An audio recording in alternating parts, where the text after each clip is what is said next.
यद्यपि और भी वर्णन किया गया है कि काशी आदि में शरीर छूटे, मथुरापुरी के रहस्य को नहीं जानते। केवल माथुर मंडल में वास कर मात्र से मोक्ष की प्राप्ति हो जाती है।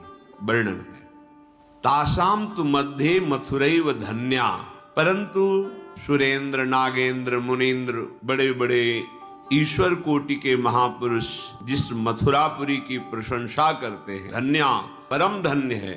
जिस मोक्ष को प्राप्त करना बड़ा कठिन है, यदि मथुरा मंडल में वास करे तो वो धन्य हो जाता है। वास मात्र से उसे मुक्ति की प्राप्ति हो जाती है। कोई कैसा भी क्यों न हो, अगर वो मथुरा मंडल में रह मेरी आराधना करे तो जो ब्रह्मा को भी पद प्राप्त नहीं वो उसे प्राप्त हो जाएगा। इसका प्रमाण बालक ध्रुव से ले लीजिए।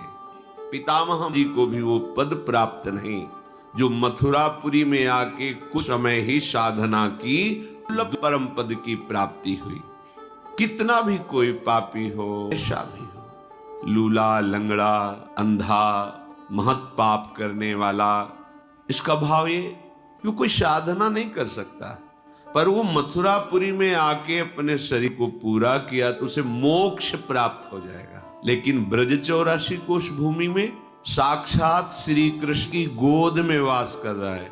यहाँ मोक्ष शब्द की व्याख्या नहीं कहेंगे कि मोक्ष प्राप्त होता है, यहाँ प्रेम प्राप्त होता है जो मोक्ष को भी थुत्की कृत्य कर दे। जैसे हमें सुंदर रसमलाई मिले कभी गुड़ खाने की इच्छा नहीं होगी, ऐसे ही जिसे भगवत प्रेम प्राप्त हो जाता है वो सायुज्य, सामीप्य, सारूप्य आदि जो मोक्ष है, मुक्ति है, दीमानम न ग्रहणंती, वो देने पर भी स्वीकार नहीं करता। नहीं चाहिए विभेमी कैवल्यता, इस मोक्ष से डर लगता है, नहीं चाहिए मोक्ष, मुझे तो प्रिया प्रीतम के समीप रहना है, उनकी श्री अंग की सेवा करनी, उनकी दिव्य लीला में सम्मिलित होना है। ये जो प्रेम है ब्रज 84 कोश वास से, ब्रजरज का सेवन करने से प्राप्त होता है। ब्रज का जो स्वरूप वर्णन किया गया शास्त्रों में, वो समस्त धामों तीर्थों से ये मुकुट है। जैसे सब धाम तीर्थ शरीर, तो ब्रज 84 कोश मुकुट, और मुकुट में जो मणि है वो है वृंदावन धाम। ये मुकुट मणि है वृंदावन धाम।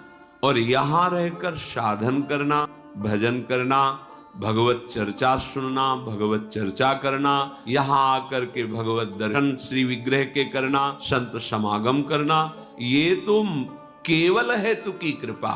कुंवरी किशोरी लाडली करुणा कर दिया तो मुझे परम सौभाग्य प्राप्त हुआ। जहां मथुरा मंडल की महिमा का वर्णन किया गया कि मोक्ष कैसा भी कोई पापी हो, कैसा भी असाधन युक्त हो, मथुरापुरी में रहता है तो उसे मोक्ष प्राप्त हो जाएगा। प्रेम शब्द बात अलग है, क्योंकि मथुरा में श्री कृष्ण के समीप रहते हुए परम ब्रह्मबोध संपन्न महापुरुष श्री उद्धव जी हैं। प्रेमी उद्धव नहीं कहा गया। जब ब्रज में पधारे वो गोपी जनों की चरण रज का सेवन किया, लौट पड़े इस रज में, ऐसा प्रेम प्रकट हुआ, लौट पड़े, मांगने लगे कि मुझे इस ब्रज की कोई लता, औषधि, घास कुछ भी बना दिया जाए जिससे ये ब्रज रज उड़कर हमारे और नित्य पड़ेगी और हम परम पन प्रेम को प्राप्त कर लेंगे। ब्रज का प्रेम अत्यंत दुर्लभ। जैसे लोगों की समझ में आता है धन मिले तो बात बने, प्रेम से हमारा क्या होगा, हमारी कामनाओं की पूर्ति हो तो बात बने। इतना मूढ़ता छाए कि कुछ भी बता दो, न शास्त्र प्रमाणित है, ना किसी हृदय से प्रमाणित है महापुरुष के, बस बता दो ऐसे धन मिलेगा, वो पाल बनकर के उसी में लग जाएगा।